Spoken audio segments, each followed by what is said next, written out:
உங்களுடைய மிகப்பெரிய விரோதி அன்கான்சியஸ்னஸ் தான். ஒரு சின்ன கதை. ஒருத்தர் அவருடைய ஆபீஸ்ல லஞ்ச் பிரேக் வந்த உடனே அவருடைய லஞ்ச் பாக்ஸை திறக்கிறாரு. ஃப்ரெண்ட்ஸ் எல்லாம் உட்காந்துருக்காங்க. திறந்துட்டு ஐயோ இதே கத்திரிக்காயாச்சே அப்படின்னு அந்த கத்திரிக்காயை சபிச்சுட்டு சாப்பிட்டுறாரு. மறுநாள் லஞ்ச் பாக்ஸை திறக்கிறாரு. அதே மாதிரி அவங்க ஃப்ரெண்ட்ஸ் எல்லாம் உட்காந்துருக்காங்க. அடச்சி இதே கத்திரிக்காயா அப்படின்னு கத்திரிக்காயை சபிச்சுட்டு சாப்பிட்டுறாரு. 3வது நாளும் லஞ்ச் பாக்ஸை திறக்கிறாரு. அடச்சி இதே கத்திரிக்காயா அப்படின்னு கத்திரிக்காயை சபிச்சுட்டு சாப்பிட்டுறாரு.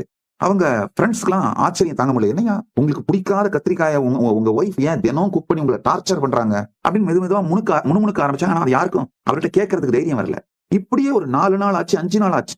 5 நாள்ன்றது ரொம்ப ஜாஸ்தி. ஃப்ரெண்ட்ஸ் நேரா அவர்கிட்ட கேட்டாங்க, ஏன் சார் தினம் உங்களுக்கு பிடிக்காதுன்னு தெரிஞ்சு உங்க ஒய்ஃப் ஏன் சார் இதே கத்திரிக்காயை சமைச்சு உங்களை டார்ச்சர் பண்றாங்க?